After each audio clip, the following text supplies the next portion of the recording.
નમસ્કાર, પ્રણામ મિત્રો, જય માતાજી, જય શ્રી કૃષ્ણ। આજની વાત છેલ્લે સુધી સાંભળવા નમ્ર વિનંતી। તો ચાલો શરૂ કરીએ આજની વાત। પોતાની પાસે વધેલા ફક્ત 100 રૂપિયા અને એક થેલી ઉપાડીને રઘુભાઈ શાક માર્કેટ જવા નીકળ્યા તો તેમની પત્નીએ અવાજ દીધો, નીરુ, દરવાજો બંધ કરી લેજે, હું શાક લઈને આવું છું। એ હા, પણ કોથમીર અને લીલા મરચાં લાવવાનું ના ભૂલતા। ચાલતા ચાલતા રઘુભાઈના દિમાગમાં ઘણા પ્રકારના વિચાર આવી રહ્યા હતા। અરે રઘુભાઈ, આવો આવો, આજે ઘણા દિવસો પછી દર્શન આપ્યા। તમે પહેલાં તો ઘણી વખત શાકભાજી લેવા આવતા હતા, શાકવાળાએ કહ્યું। હા દીનુ, પહેલાંની વાત કંઈક બીજી જ હતી, પરંતુ હવે 2 ઘરડા જણા કેટલું શાકભાજી ખાઈ લઈએ, અને મોંઘવારી પણ દિવસે ને દિવસે વધતી જ જાય છે, એમાં આટલો ખર્ચો શું કામે કરવો? રઘુભાઈએ જવાબમાં કહ્યું, એ વાત તો ઠીક છે કાકા, અચ્છા ક્યું શાક લેશો? શાકવાળાએ ઉત્સુકતાથી પૂછ્યું। તો થોડો વિચાર કરીને રઘુભાઈ બોલ્યા, બસ અડધો કિલો બટેટા ડુંગળી અને અડધો કિલો ટમેટાં આપી દે, થોડી કોથમીર પણ નાખી દેજે। ઠીક છે કાકા, 150 રૂપિયા થઈ ગયા। બધા શાકભાજીની સાથે કોથમીર અને લીલા મરચાં નાખતા શાકવાળાએ કહ્યું, એટલે રઘુભાઈએ સંકોચ ભરી નજરોથી તેની તરફ જોયું અને પોતાના ઝભાના ખીચામાંથી 100 રૂપિયા કાઢ્યા અને તેને આપતા બોલ્યા, દીનુ, અત્યારે આ 100 રૂપિયા જ રાખી લે। એમાં એવું છે ને કે રૂપિયા તો હું વધારે લઈને આવ્યો હતો, પરંતુ અહીં આવવાથી પહેલાં દવાઓ ખરીદવા જતો રહ્યો। દવાઓની કિંમત પણ એટલી બધી વધી ગઈ છે ને કે બાકી બધા રૂપિયા તેમાં જ ખર્ચ થઈ ગયા। 50 રૂપિયા પછી આપી દઈશ। એટલે દીની બોલ્યો, શું કાકા, વર્ષોથી તમે મારી પાસેથી શાકભાજી લ્યો છો, મેં ક્યારેય તમારી પાસે રૂપિયા માગ્યા છે? જ્યારે રૂપિયા હોય ત્યારે આપી દેજો, અત્યારે આ 100 રૂપિયા પણ રાખી લો। ના દીનુ, હું આવું છું 1-2 દિવસમાં, એમ કહેતા રઘુભાઈ શાકભાજીની થેલી લઈને ઘરે પાછા આવી ગયા। અરે, આવી ગયા તમે? આ શું, તમે તો આખા પલળી ગયા છો પરસેવાથી, શું પગે ચાલીને ગયા હતા? નીરુબેને પૂછ્યું। તો રઘુભાઈએ હામાં માથું હલાવ્યું, એટલે નીરુબેન ગુસ્સાથી બોલ્યા, તમને કેટલી વખત કહ્યું છે કે રિક્ષા કરીને જાઓ, પરંતુ તમે માનો ક્યાં છો? આ શું, તમે તો શાકભાજી લેવા ગયા હતા ને બસ ડુંગળી બટેટા લઈને પાછા આવી ગયા। તો શું કરું નીરુ, ફક્ત 100 રૂપિયા હતા ખીચામાં, આ શાકભાજી પણ 150 રૂપિયાનું છે, હજી 50 રૂપિયા દેવાના બાકી છે। આબરૂ બચાવવા માટે શાકવાળા સામે ખોટું બોલવું પડ્યું કે રૂપિયા તો લાવ્યો હતો, પણ દવાઓ ઉપર ખર્ચ થઈ ગયા। કહેવા માટે તો IAS દીકરાનો બાપ છું, પણ ખીચામાં એટલા રૂપિયા પણ નથી કે શાકભાજી। કહેતા કહેતા રઘુભાઈની આંખમાં આંસુ આવી ગયા, એટલા નીરુબેન તેમના ખભા પર હાથ રાખીને બોલ્યા, જો પેન્શનના રૂપિયા ખતમ થઈ ગયા હતા તો ધીરેનને ફોન કરીને પૈસા મોકલવા માટે કહી દીધું હોત તો? પેન્શન આવવામાં તો હજી 2-3 દિવસ બાકી છે, પરંતુ નીરુ, આ વાત તેણે પોતે પણ સમજવી જોઈએ ને કે પોતાના મા બાપ પ્રત્યે પણ કંઈક કર્તવ્ય છે। એના પેન્શનના જે 20,000 રૂપિયા મને દર મહિને મળે છે, એના પણ 10,000 રૂપિયા તો લોનના હપ્તામાં જતા રહે છે। એ લોન જે આપણા દીકરા ધીરેનને ભણતર માટે મેં લીધી હતી, એને હું આજ સુધી ચૂકવી નથી શક્યો। આટલી ઓછી આવકમાં આ મહાનગરમાં રહેવું શક્ય નથી। જેનું ભવિષ્ય બનાવવા માટે આપણે લોકોએ આપણી ઈચ્છાઓ મારી નાખી, તે જ આજે પોતાના મા બાપને ભૂલી આવીને પોતાનો અલગ બંગલો બનાવીને ઠાઠથી જીવી રહ્યો છે। કેમ નીરુ, શું ગટપણમાં આપણે બાળકોની સાથની જરૂરત નહોતી? રઘુભાઈના મનની કડવાહટ શબ્દો દ્વારા બહાર આવી તો નીરુબેનના હૃદયમાં છુપાયેલું દર્દ પણ આંખો દ્વારા બહાર આવવા માટે છલકી ઉઠ્યું, પરંતુ પછી પોતાના આંસુઓને ગમે તેમ કરીને છુપાવીને ચહેરા પર એક ફીકી એવી મુસ્કાન લઈને તેઓ પોતાના પતિને સમજાવવા લાગ્યા, તમે તો જાણો જ છો કે આજકાલના છોકરાઓ પોતાની મરજીના માલિક છે, પોતાની જિંદગી પોતાની રીતે જીવવા માંગે છે, તો એમાં વાંધો જ શું છે? છોકરાઓ ખુશ રહે, મા બાપને તો એમાં જ ખુશી મળી જાય છે. બસ કર હવે નીરુ. હર વખતની જેમ આજે પણ દીકરાઓના દુષ્કર્મો પર ઢાંક પીછોડા કરવા લાગી. રઘુભાઈએ ગુસ્સામાં કહ્યું.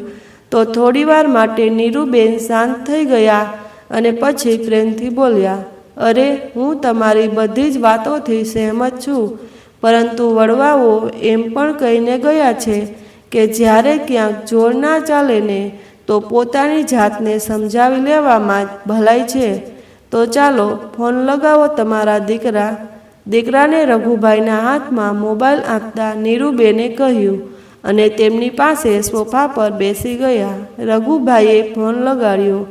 રિંગ વાગતી રહી, પરંતુ કોઈએ ફોન ઉપાડ્યો નહીં. ઘણી વખત કોશિશ કરી તો આખરે તેમના દીકરાના ધીરેને ફોન ઉપાડી લીધો, પરંતુ રઘુભાઈના કંઈ કહેવાથી પહેલાં જ ધીરેન બોલ્યો, પપ્પા, અત્યારે મારી પાસે બિલકુલ પણ સમય નથી, કાલે વાત કરું છું હું તમારાથી, એવું કહીને તેણે ફોન મૂકી દીધો. શું થયું, ફોન ના ઉપાડ્યો? એને નીરુબેને પૂછ્યું. તો રઘુભાઈ બોલ્યા, ફોન તો ઉપાડ્યો હતો, પરંતુ તારા લાડલાની પાસે સમય નથી, એમ કહીને ફોન મૂકી દીધો કે કાલે વાત કરીશ. અચ્છા, કોઈ વાંધો નહીં, મોટો ઓફિસર છે, હશે કોઈક જરૂરી કામમાં, ચાલો હું ચા બનાવું છું, એવું કહેતા રસોડામાં જતા રહ્યા. બીજા દિવસે રઘુભાઈ પોતાના દીકરાના ફોનની રાહ જોઈ રહ્યા હતા, પરંતુ ફોન આવ્યો નહીં.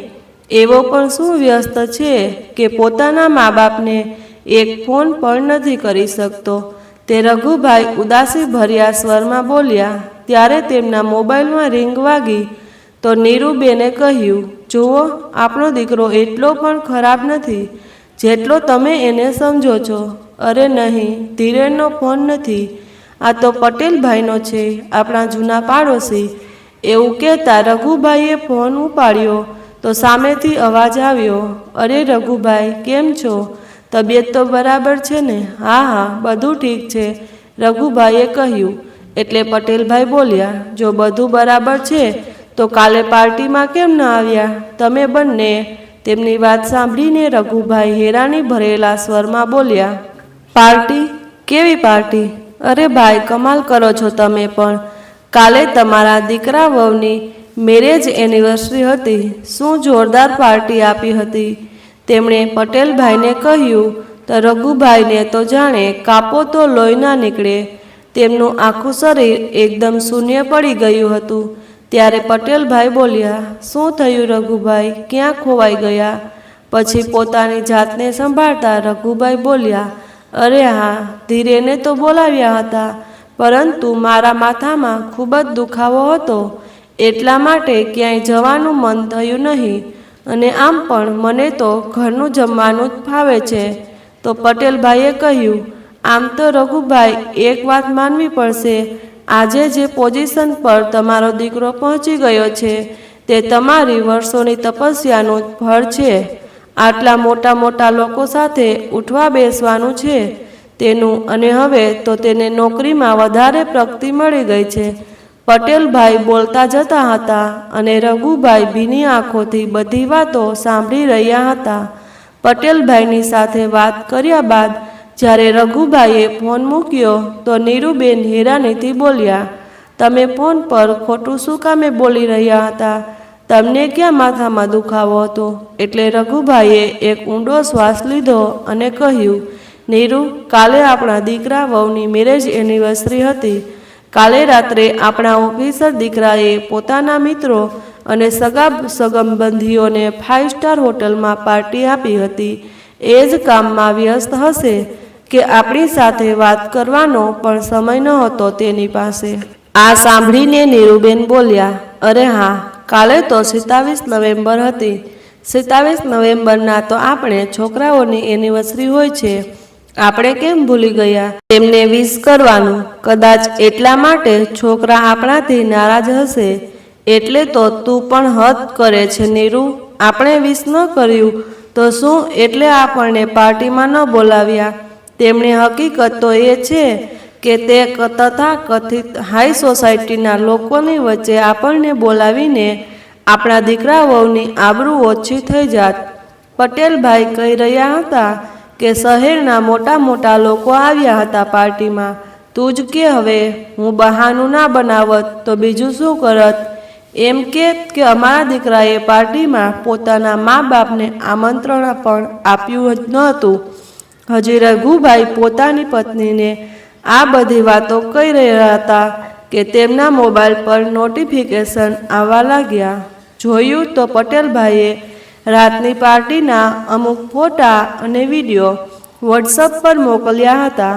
બધા ફોટા અને વિડીયોને જોઈને રઘુભાઈ અને નીરુબેન હેરાન રહી ગયા.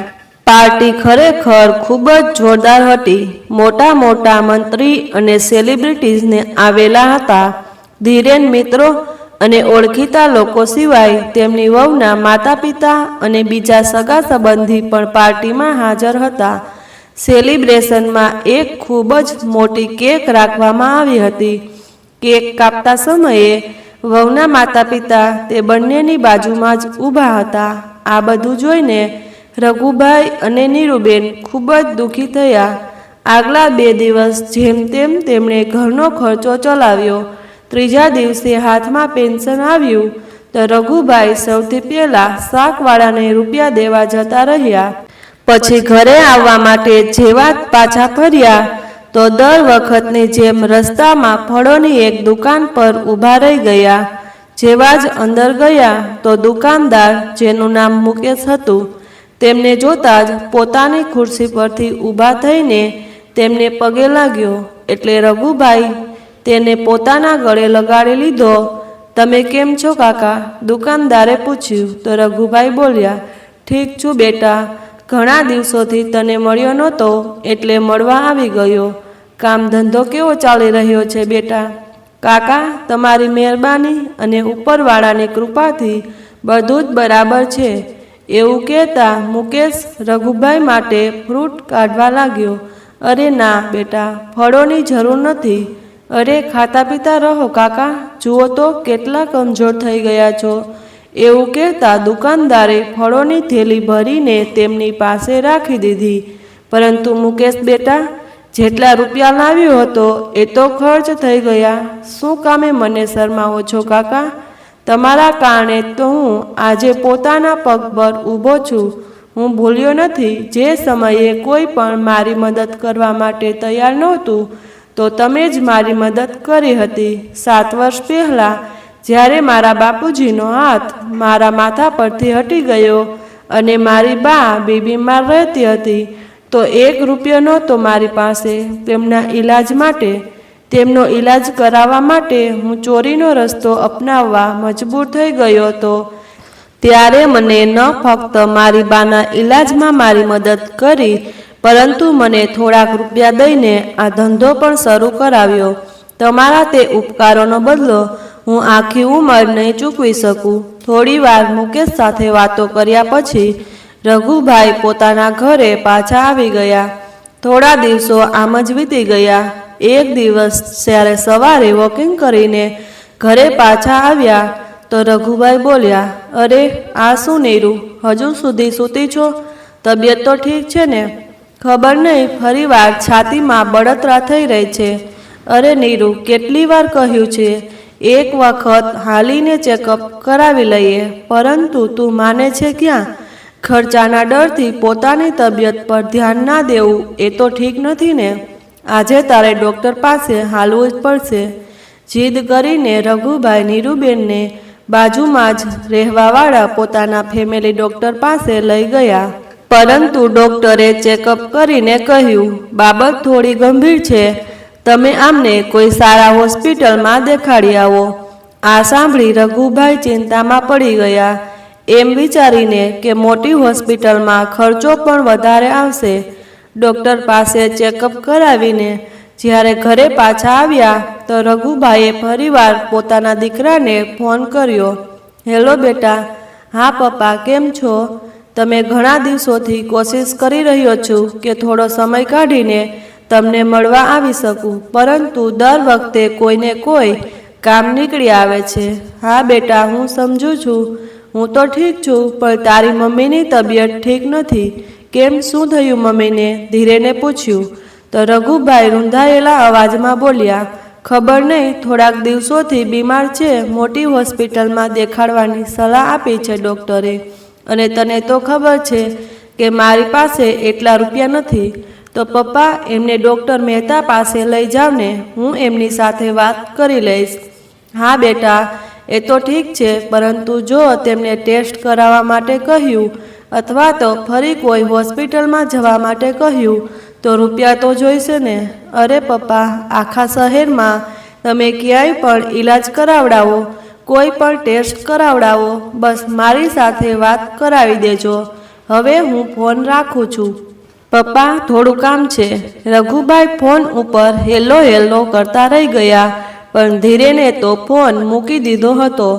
લાચાર થઈને તેઓ ખુરશી પર બેસી ગયા. 3 દિવસ પછી રવિવારે ધીરેને પોતાની પત્ની શેલીને કહ્યું, શેલી, જલ્દીથી તૈયાર થઈ જા, આજે મમ્મી પપ્પાને મળવા જવું છે. શું? હું નથી જવાની, તે બસ્તીમાં શેલીએ નાક અને મોઢું બગાડીને જવાબ આપ્યો. તો ધીરેને કહ્યું, પરંતુ શેલી, મમ્મીની તબિયત ખરાબ છે.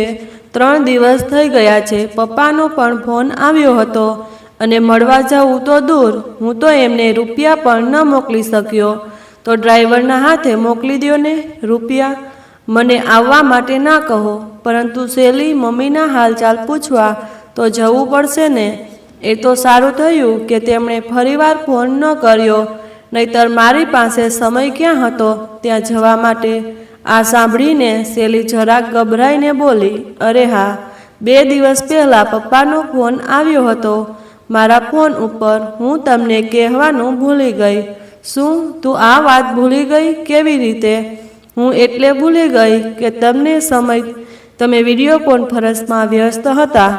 તેઓ તમારી સાથે વાત કરવા માગતા હતા. મેં કહ્યું કે પછી હું તમારી સાથે વાત કરાવી દઈશ, પરંતુ ધીરેન, મને નથી લાગતું કે એવી કોઈ પરેશાનીવાળી વાત હશે. ધીરેને મોડું કર્યા વગર પોતાના પપ્પાને ફોન કર્યો, પરંતુ ફોન વ્યસ્ત હતો. હું હમણાં જ ત્યાં જાઉં છું, એમ કહીને ધીરેન ઉતાવળમાં બહાર નીકળી ગયો. થોડીવાર પછી રઘુભાઈના ઘરની બહાર એક મોટી એવી ગાડી આવીને ઊભી રહી અને ગાડીમાંથી ઉતરીને ધીરેન ઘરની અંદર આવ્યો. તે સમયે તેના પિતા પોતાના એક મિત્ર સાથે બેઠેલા હતા. અંદર આવતા જ ધીરેન તે બંનેને પગે લાગ્યો. પછી પોતાના ખીચામાંથી 10,000 રૂપિયા કાઢીને ટેબલ પર રાખ્યા અને પાસે રાખેલા ટેલિફોન તરફ જોતા નારાજગી દર્શાવતા બોલ્યો, શું પપ્પા, મેં તમને કેટલી વખત ફોન કર્યો, પરંતુ તમારો ફોન લાગ્યો જ નહીં. આ જુઓ, તમે રિસીવર જ સરખી રીતે નથી રાખ્યું. અચ્છા બેટા, અને હું તને 2 દિવસોથી ફોન કરી રહ્યો છું, એનું શું?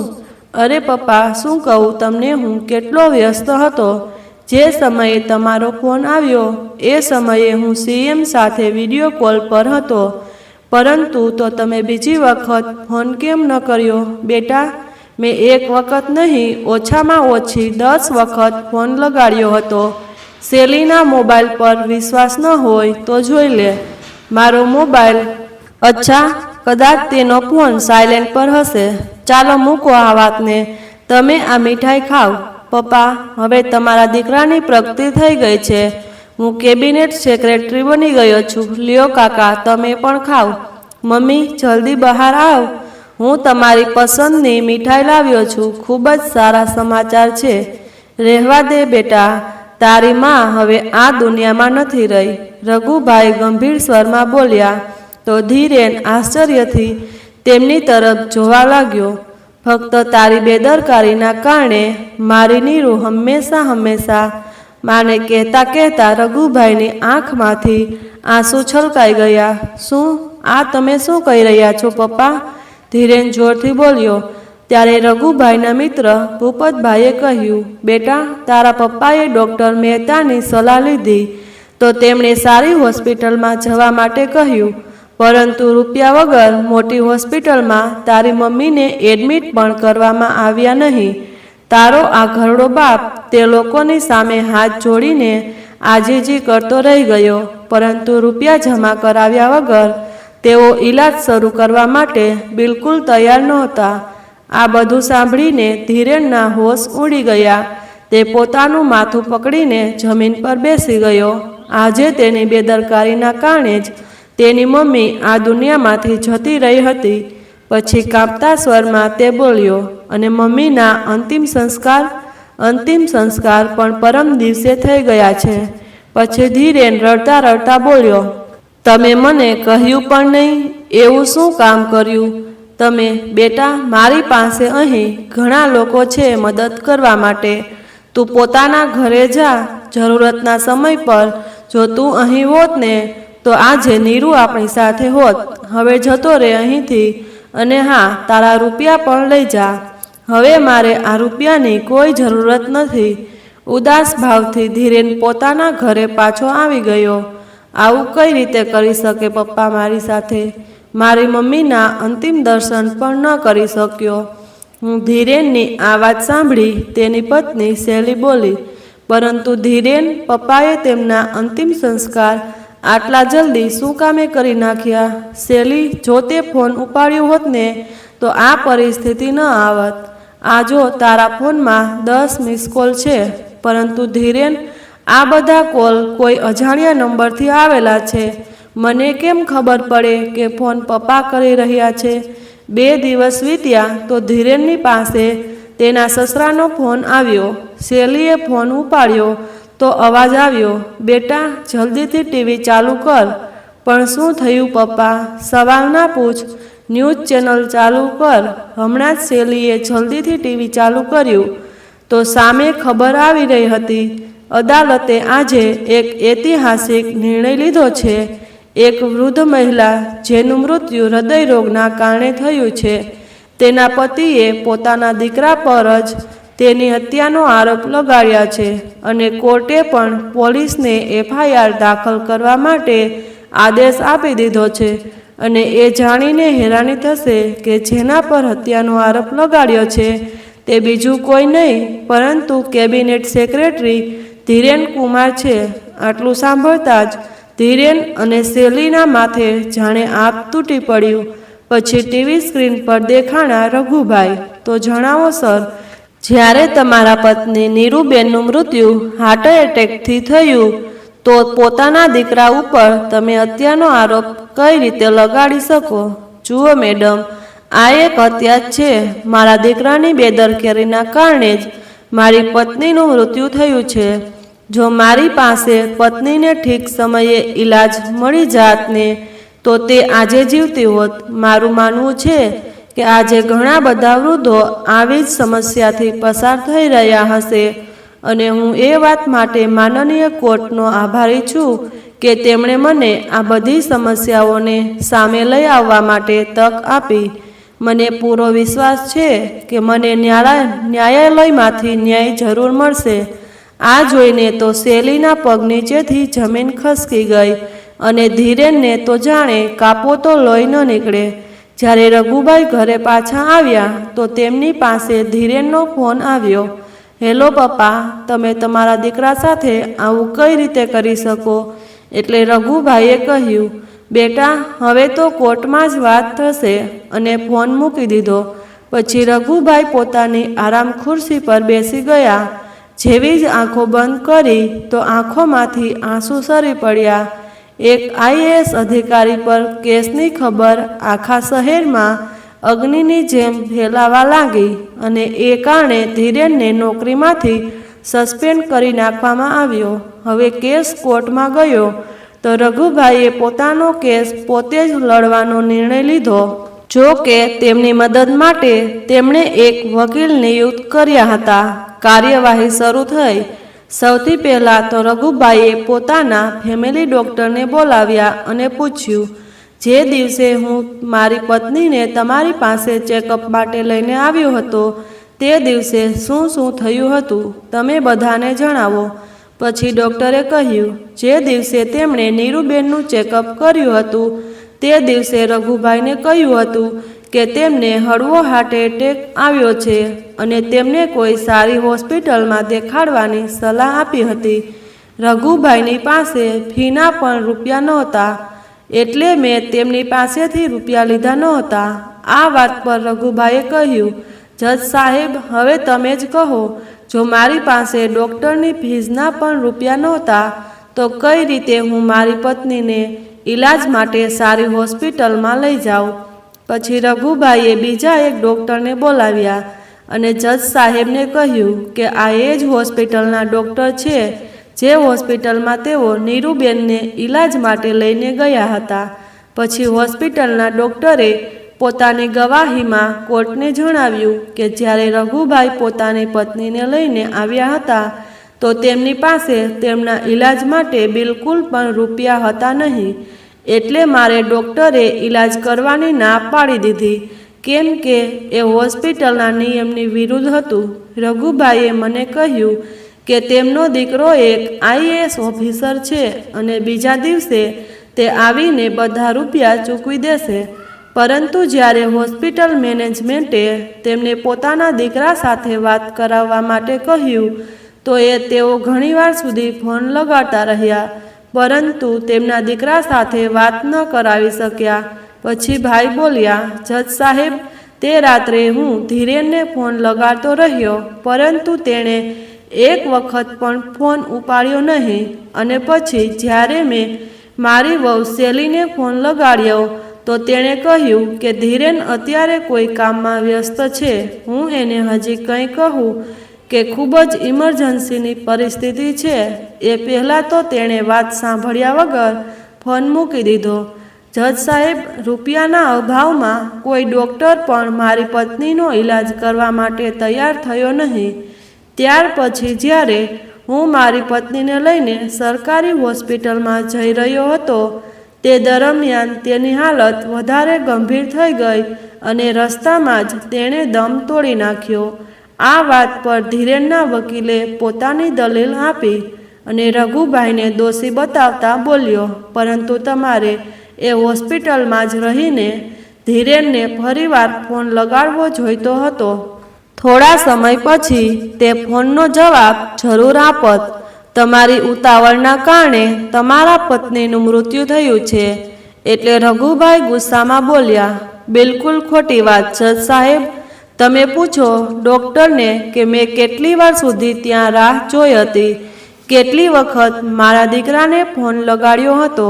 જ્યારે કોઈ પાસેથી કોઈ પ્રકારની મદદ ન મળી ત્યારે હું પોતાની પત્નીને સરકારી હોસ્પિટલમાં લઈને જઈ રહ્યો હતો કે કદાચ તેનો જીવ બચી જાય. એનાથી વધારે રાહ જોતને તો પણ ફક્ત એટલો જ ફરક પડત કે મારી પત્ની રસ્તાને બદલે હોસ્પિટલમાં મરી જાત. આ બધી વાતોને સાંભળ્યા પછી જજ સાહેબે આગલી તારીખ આપી દીધી. સુનાવણી પૂરી થયા બાદ જેવા જ રઘુભાઈ બહાર નીકળ્યા તો મીડિયાવાળા તેમનું ઇન્ટરવ્યૂ લેવા માટે તૈયાર ઊભા હતા. એક સામાન્ય માણસ હોવા છતાં પણ જે રીતની દલીલો તેમણે કોર્ટમાં આપી હતી, મોટા મોટા વકીલો પણ જોતા રહી ગયા. બીજી સુનાવણીમાં જજ સાહેબે રઘુભાઈને પૂછ્યું કે આખરે તમે આ કેસ કરીને શું ઈચ્છો છો? તો રઘુભાઈએ કહ્યું, જજ સાહેબ, મને 2.5 કરોડ રૂપિયાની રકમ જોઈએ. આ વાત સાંભળીને જજ સાહેબ બોલ્યા, પરંતુ આટલા રૂપિયા શું કામે? તો રઘુભાઈએ કહ્યું, કેમ કે આજ સુધી મેં જેટલા પણ રૂપિયા પોતાના દીકરા પર ખર્ચ કર્યા છે તે બધું મેળવીને 2.5 કરોડ રૂપિયાની રકમ થાય છે. ત્યારે ધીરેનનો વકીલ બોલ્યો, રઘુભાઈ, તમે પાગલ થઈ ગયા છો. તમે જાણો પણ છો કે કેટલા રૂપિયા માગી રહ્યા છો? તો રઘુભાઈ બોલ્યા, જ્યારે ધીરેન 5 વર્ષનો હતો ને ત્યારે અમને ખબર પડી કે તેના હૃદયમાં એક ગંભીર બીમારી છે જેનો ઈલાજ ઓપરેશનથી જ સંભવ હતો અને જેના ઉપર લાખો રૂપિયા ખર્ચ થવાના હતા. તે સમયે મારી પાસે એટલા રૂપિયા હતા નહીં, એટલે તેનો ઈલાજ કરાવવા માટે અમે અમારી ગામડાની જમીન વેચી નાખી હતી. જો આજે તે જમીન મારી પાસે હોત ને તો તેને વેચવા પર મને લાખો નહીં પરંતુ કરોડો રૂપિયા મળત. એટલા માટે મને મારા દીકરા પાસેથી તે જમીનની આજની કિંમત જેટલી રકમ જોઈએ અને સાથે સાથે મને એ રકમ પણ જોઈએ જે મેં મારા દીકરાના ભણતર પાછળ ખર્ચ કરી હતી. ધીરેન આઈએએસ બનવા માગતો હતો, પરંતુ તેના માટે તેને સારા કોચિંગની જરૂરત હતી, જેની ફી એટલી બધી વધારે હતી કે તે કોઈને પરવડી શકે એમ ન હતી. એટલા માટે તેના આગળના ભણતર માટે મારે લાખોની લોન લેવી પડી. તે લોનના હપ્તા હું આજ સુધી ભરી રહ્યો છું. મારી એટલી પહોંચ નહોતી, પરંતુ મારી પહોંચની બહાર જઈને દિવસ રાત મહેનત કરીને મારા દીકરાને મોટો કર્યો અને આજે જ્યારે આઈએએસ ઓફિસર બની ગયો તો અમને એ જ જૂના મકાનમાં છોડીને પોતાની પત્ની સાથે મોટા બંગલામાં રહેવા લાગ્યો. ત્યાર પછી તે અમારી બધી જ જવાબદારીઓથી જાણે મુક્ત થઈ ગયો. પોતાના એકના એક દીકરાનો ચહેરો જોવા માટે અમે લોકો તરસી જતા હતા. કહેતા કહેતા રઘુભાઈનો અવાજ રૂંધાઈ ગયો. આ બધી વાતોથી મારી પત્ની પણ ગંભીર ચિંતામાં રહેવા લાગી હતી અને કદાચ એ કારણે જ તેને હાર્ટ એટેક આવી ગયો. પછી રૂંધાયેલા અવાજમાં રઘુભાઈ બોલ્યા, જજ સાહેબ, જ્યારે છોકરાઓ મોટા થઈ જાય છે તો પોતાની જિંદગીમાં એટલા વ્યસ્ત થઈ જાય છે કે પોતાના મા બાપને ભૂલી જાય છે. જે મા બાપે દિવસ રાત એક કરીને પોતાના છોકરાઓને ઉછેરીને મોટા કર્યા હોય તે જ મા બાપની વૃદ્ધ ધૂંધળી આંખો છોકરાઓની એક ઝલક મેળવવા માટે તરસી જાય છે. આપણે છોકરાઓ પાછળ રૂપિયા ખર્ચ કરીએ તો તે આપણી ફરજ તો શું એમની ફરજ નથી આવતી કે મોટા થઈને મા બાપને જરૂર પડે ત્યારે તેમની મદદ કરે હશે. જે માણસ પર મેં પોતાની મહેનતના રૂપિયા ખર્ચ કર્યા, જો તેને જ મારી કદર નથી તો તેણે જે બધા રૂપિયા પણ પાછા આપી દેવા જોઈએ. રઘુભાઈની આ દલીલ સાંભળીને કોર્ટમાં બેઠેલા બધા લોકોની આંખોમાં પણ આંસુ આવી ગયા. કોર્ટની સુનાવણી બાદ ધીરેન અને શેલી ઉદાસ થઈને ઘરે પહોંચ્યા તો શેલીના પપ્પા પણ ત્યાં પહોંચી ગયા. શેલી રસોડામાં ચા બનાવવા જઈ રહી હતી ત્યારે ધીરેને કહ્યું, શેલી, સાચે સાચું કહેજે, તને ખબર હતી ને કે તે અજાણ્યા નંબરથી પપ્પા જ ફોન કરી રહ્યા હતા? હા, મને ખબર હતી અને હું જાણતી હતી કે જો મેં ફોન ઉપાડ્યો તો પપ્પા ફરીવાર પોતાની મુશ્કેલીઓના દુખડા રોવાનું શરૂ કરી દેશે. એટલા માટે મેં ફોન ન ઉપાડ્યો. શેલી, ફક્ત તારા કારણે જ આજે હું આટલી મોટી મુસીબતમાં ફસાઈ ગયો છું. પરંતુ એમાં મારી ભૂલ ક્યાં છે? જ્યારે તેમણે પહેલી વખત ફોન કર્યો હતો ત્યારે જ મેં ફોન ઉપાડ્યો હતો ને. શું તે સમયે તેઓ પૂરી વાત નહોતા જણાવી શકતા કે મમ્મીની તબિયત ખરાબ છે? પછી ધીરેને પોતાના સસરાને કહ્યું, પપ્પા, મને લાગે છે કે જે રૂપિયા મારા પપ્પાએ માંગ્યા છે મારે એમને દઈ દેવા જોઈએ. આ વાત સાંભળીને શેલી ગુસ્સાથી બોલી, જરાય નહીં. આજ સુધી તારા પપ્પાએ તમારા ઉપર જેટલા રૂપિયા ખર્ચ કર્યા છે તે તેમનું કર્તવ્ય હતું. બધા માતા પિતા પોતાના બાળકો માટે કરે જ છે. તેમણે કંઈ નવું નથી કર્યું કે ખર્ચના રૂપિયા માંગવા નીકળી પડ્યા. ઉપરથી આખી દુનિયામાં આપણી આબરૂના કાંકરા કરાવી નાખ્યા. તે તો અલગ. કાન ખોલીને સાંભળી લ્યો. જેટલી બદનામી આપણી થઈ છે ને, હવે તો હું 1 રૂપિયો પણ તેમને નહીં આપવા દઉં. ચૂપ રે શેલી, બંધ કર પોતાની બકવાસ. પહેલાં જ હું ખૂબ જ પરેશાન છું. ધીરેન ગુસ્સામાં રાડ પાડીને બોલ્યો તો તેના સસરા બોલ્યા, મારી પાસે એક ઉપાય છે જેનાથી સાપ પણ મરી જાય અને લાકડી પણ નહીં તૂટે. કેવો ઉપાય પપ્પા? ધીરેને પૂછ્યું તો તેના સસરાએ તેને આખો પ્લાન સમજાવ્યો. જેને સાંભળીને શેલીના ચહેરા પર એક કુટીલ મુસ્કાન આવી ગઈ. ધીરેનને પણ વાત પસંદ આવી એટલે તેના સસરાએ પોતાના મોબાઈલમાંથી ક્યાંક વાત કરી અને પછી ફોન રાખતા તેઓ બોલ્યા, બસ આગલી સુનાવણીમાં બાજી પલટી ગઈ. સમજો, કોર્ટની આગલી સુનાવણી માટે જ્યારે રઘુભાઈ કોર્ટમાં પહોંચ્યા તો ત્યાં ઊભેલા બધા પત્રકાર ન્યૂઝ વિડીયો બનાવવા લાગ્યા. ત્યારે રઘુભાઈના કાનમાં એક પત્રકારનો અવાજ આવ્યો, આવા નાલાયક દીકરાને તો ફાંસીની સજા થવી જોઈએ, જેના કારણે તેના પિતાએ આટલું દુઃખ સહન કરવું પડ્યું. આ સાંભળતા જ રઘુભાઈ પાછળ ફર્યા અને બોલ્યા, ધીરેન મારો દીકરો છે. આ કેસ કરવા પાછળ મારો ઈરાદો ફક્ત એક જ છે કે હું તેને એક પાઠ ભણાવી શકું. ન ફક્ત તેને જ, પરંતુ આજની પેઢીને પણ, જે સમજે છે કે વૃદ્ધ લોકો જૂના અને બેકાર થઈ ગયેલા ફર્નિચરની જેમ છે અથવા તો એક ભંગારની જેમ છે.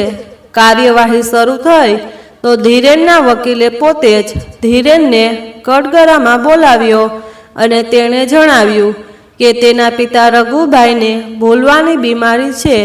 આ સાંભળીને રઘુભાઈની હેરાનીનું ઠેકાણું ન રહ્યું.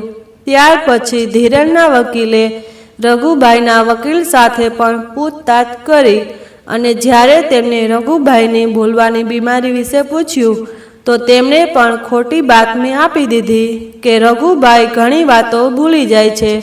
આ સાંભળીને રઘુભાઈને ખૂબ જ ગુસ્સો આવ્યો. તેઓ સમજી ગયા હતા કે તેમના વકીલનું ઇનામ વહેંચાઈ ગયું છે અને તે વિરોધી ટીમ સાથે હાથ મેળવી ચૂક્યા છે. પરંતુ રઘુભાઈ આ પરિસ્થિતિ માટે પણ પૂરી રીતે તૈયાર હતા. તે જ સમયે તે ઊભા થયા અને પોતાના જ વકીલને બોલ્યા, વકીલ સાહેબ, તમે સાચું કહ્યું, મને ભૂલવાની બીમારી છે. મને તો એ પણ યાદ નથી કે આ કેસ મેં કયા દિવસે ફાઇલ કર્યો હતો, પરંતુ તમને તો યાદ હશે ને. રઘુભાઈની આ વાત સાંભળીને વકીલ હડબડાઈ ગયો અને થોડીવાર દિમાગ પર જોર નાખ્યા પછી બોલ્યો, કદાચ 20 કે 21 ઓક્ટોબર. જી નહીં, 24 ઓક્ટોબર. અચ્છા, એ કહો કે કેસની સુનાવણી કઈ કઈ તારીખે થઈ? રઘુભાઈએ પૂછ્યું તો વકીલ બોલ્યો, મારી ડાયરીમાં બધું લખેલું છે, હમણાં જોઈને તમને કહું. અરે અરે, એટલી તકલીફ કરવાની કોઈ જરૂરત નથી. જો તમને યાદ નથી તો હું જણાવી દઉં, 27 ઓક્ટોબર, 4 નવેમ્બર, 15 નવેમ્બર અને આજે 27 નવેમ્બર. અચ્છા, એ કહો કે આપણે બંને હમણાં જ જે ટેક્સીમાં બેસીને આવ્યા છીએ એ ટેક્સીનો નંબર શું હતો? આ પ્રશ્ન પર વકીલ હેરાન રહી ગયો. પછી રઘુભાઈ બોલ્યા, ચલો હું જણાવી દઉં, MH05216. રઘુભાઈની વાત પર ધીરેન અને શેલીની સાથે સાથે તેમનો વકીલ પણ હેરાન રહી ગયો. તેમણે સાબિત કરી દીધું હતું કે તેમની યાદશક્તિ બીજા બધા લોકો કરતાં પણ વધારે તેજ છે. ત્યાર પછી જજ સાહેબ પોતાના નિર્ણય પર પહોંચી ગયા અને બોલ્યા કે ધીરેન નિર્દોષ છે. ભલે તે પોતાના માતા પિતા પ્રત્યે બેદરકાર રહ્યો હોય, પરંતુ આ કારણે તેને પોતાની માની હત્યાનો દોષી કરાર ન આપી શકાય. પરંતુ આજ સુધી જેટલા પણ રૂપિયા રઘુભાઈએ પોતાના દીકરા પર ખર્ચ કર્યા છે તે રૂપિયા ધીરેને તેમને પાછા આપવા પડશે. આ નિર્ણય સાંભળીને રઘુભાઈની આંખોમાં આંસુ આવી ગયા અને જજ સાહેબની સામે હાથ જોડીને બોલ્યા, હું જાણતો હતો કે ધીરેનને કોઈ સજા નહીં થાય, પરંતુ હું સમાજમાં જાગૃતતા લાવવા માગતો હતો, જેથી આજની પેઢી પોતાના મા બાપની કદર કરે અને તેમને સન્માન આપે. 2 મહિના વીત્યા તો એક દિવસ ધીરેનની પાસે એક ફોન આવ્યો. હેલો બેટા ધીરેન, જન્મદિવસ મુબારક. આ સાંભળીને હિરેનની હેરાનીનું ઠેકાણું ન રહ્યું, કેમ કે આ અવાજ કોઈ બીજાનો નહીં પરંતુ તેની મમ્મી નીરુબેનનો હતો. મમ્મી, તમે જીવતા છો? ધ્રુજતા સ્વરમાં ધીરેન બોલ્યો. તો સામેથી રઘુભાઈએ કહ્યું, હા બેટા, તારી મમ્મી જીવતી છે. તે આપને છોડીને ક્યાંય નહોતી ગઈ. મેં જ દુનિયાની સામે ખોટું કહ્યું હતું. આ સાંભળીને ધીરેનની આંખોમાં ખુશીના આંસુ આવી ગયા અને સામે ઊભેલી શેલીને કંઈ સમજાતું નહોતું કે આખરે થયું શું છે. જ્યારે ફોન મૂક્યો અને આ વાત જણાવી તો શેલી ગુસ્સાથી લાલ થઈ ગઈ. આ બધું કરીને તમારા પપ્પાએ ખૂબ જ મોટી ભૂલ કરી નાખી છે. હવે હું તેમને દેખાડીશ કે કોર્ટમાં કોઈને કેમ ખેંચી શકાય. આ તું શું કહી રહી છે શૈલી? ધીરેન બોલ્યો. તો શૈલીએ કહ્યું, તમે અંદાજો પણ છે તેમના કારણે આપણી કેટલી બદનામી થઈ છે. દરેક સોશિયલ મીડિયા સાઇટ પર આપણને ટ્રોલ કરવામાં આવી રહ્યા છે. ક્યાંક બહાર નીકળું છું તો લોકો મને જોઈને જાત જાતની વાતો કરે છે. હવે તો ઘરની બહાર નીકળવું પણ મુશ્કેલ થઈ ગયું છે. હવે હું તેમને જેલ મોકલાવીશ. જો શૈલી શાંત થઈ જા. બિલકુલ નહીં. હવે તમે જુઓ હું શું કરું છું. એવું કહેતા શૈલીએ પોતાના પપ્પાને ફોન કર્યો. બીજા જ દિવસે પોલીસ રઘુભાઈને એરેસ્ટ કરીને લઈ ગઈ અને કેસ ફરીવાર ખોલવામાં આવ્યો. જેવા જ પોલીસ રઘુભાઈને કોર્ટમાં લઈને ગયા તો મીડિયાવાળા બોલ્યા, અરે બાપા, તમે આ બધું શું કામે કર્યું? દુનિયાવાળાઓને તમારા પર કેટલો વિશ્વાસ હતો. એટલે રઘુભાઈ હસીને બોલ્યા, મેં કંઈ ખોટું નથી કર્યું. સુનાવણી દરમિયાન રઘુભાઈથી આખી ઘટનાની હકીકત પૂછવામાં આવી તો તેમણે કહ્યું, જ્યારે મારે પત્નીને એક હોસ્પિટલમાં ઈલાજ આપવા માટે મનાઈ કરી દેવામાં આવી તો હું એને રિક્ષામાં બેસાડીને બીજી હોસ્પિટલ લઈ જવા લાગ્યો. નીરુ બિલકુલ બેભાન થઈ ગઈ હતી અને રસ્તામાં જ મેં મુકેશને ફોન કરી દીધો હતો. એ મુકેશ જેની વર્ષો પહેલાં મેં થોડીક મદદ કરી હતી. તે તરત મારી મદદ માટે ત્યાં પહોંચી ગયો. જ્યારે મારો પોતાનો દીકરો જે મારું લોહી છે તેને મારી મુશ્કેલીઓથી કોઈ લેવા દેવા હતા નહીં. મુકેશે તરત હોસ્પિટલમાં રૂપિયા જમા કરાવ્યા અને નીરુનો ઈલાજ શરૂ થઈ ગયો. બીજા દિવસે તેને હોસ્પિટલમાંથી ડિસ્ચાર્જ કરી નાખવામાં આવી તો મેં તેને મુકેશની સાથે તેના ઘર પર મોકલી દીધી. પરંતુ ધીરેનથી હું હજી સુધી નારાજ હતો, કેમ કે તેના કારણે આજે તેની માની મૃત્યુ પણ થઈ શકતી હતી અને તેને સબક શીખવાડવા માટે થઈને મેં એક ખોટું ડેથ સર્ટિફિકેટ બનાવ્યું જેથી હું તેના વિરુદ્ધ એક કેસ ફાઇલ કરી શકું. આ બધી વાતો સાંભળીને શૈલી ગુસ્સાથી આંખ બબૂલા થઈ ગઈ અને બોલી, જુઓ જજ સાહેબ, હવે બધી હકીકત સામે આવી ગઈ છે. પોતાના જ દીકરા વહુથી આ લોકો એટલી હદ સુધી નફરત કરે છે કે આખા શહેરમાં તેમની આબરૂના કાંકરા કરી નાખ્યા. તમને વિનંતી છે જજ સાહેબ કે તમે એને સખતની સખત સજા આપો અને ખોટું બોલીને જે રૂપિયા તેમણે લીધા છે તે વ્યાજ સહિત અમને પાછા આપડાવો. નીરુબેન જે કોર્ટમાં બેઠા બધી વાતો સાંભળી રહ્યા હતા હવે ચૂપ ના રહી શક્યા અને કટગરામાં આવીને કહેવા લાગ્યા, અમારો દીકરો ધીરેન લગ્નના પૂરા 5 વર્ષ પછી પેદા થયો હતો. તેને મેળવવા માટે મેં કેટલા વ્રત રાખ્યા, કેટલી પૂજા કરી. ત્યાર પછી ભગવાને મારી પ્રાર્થના સાંભળી. જે છોકરાને અમે આટલી માનતાઓથી મેળવ્યો હતો, આટલા પ્રેમથી ઉછેરીને મોટો કર્યો હતો, તેને તેના પગભર ઊભો કર્યો. શું અમે તેને નફરત કરીશું? અમારો દીકરો મોટો ઓફિસર બની ગયો, અમારાથી અલગ થઈ ગયો, છતાં પણ અમારો પ્રેમ તેના પ્રત્યે ઓછો થયો ન હતો. આ સાંભળીને ધીરેનની આંખોમાં આંસુ આવી ગયા.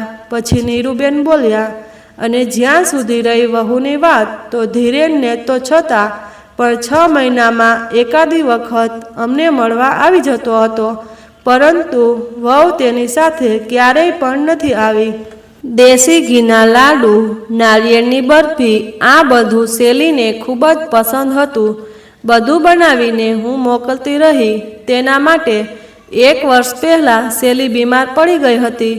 એટલી બીમાર કે તેના જીવ પર જોખમ આવી ગયો હતો. ત્યારે તેના સસરા ઉઘાડા પગે ચાલીને ત્રંબકેશ્વર મંદિર ગયા હતા પોતાની વહુની સલામતીની પ્રાર્થના કરવા માટે. અને આજે આ કહે છે કે અમે તેને નફરત કરીએ છીએ.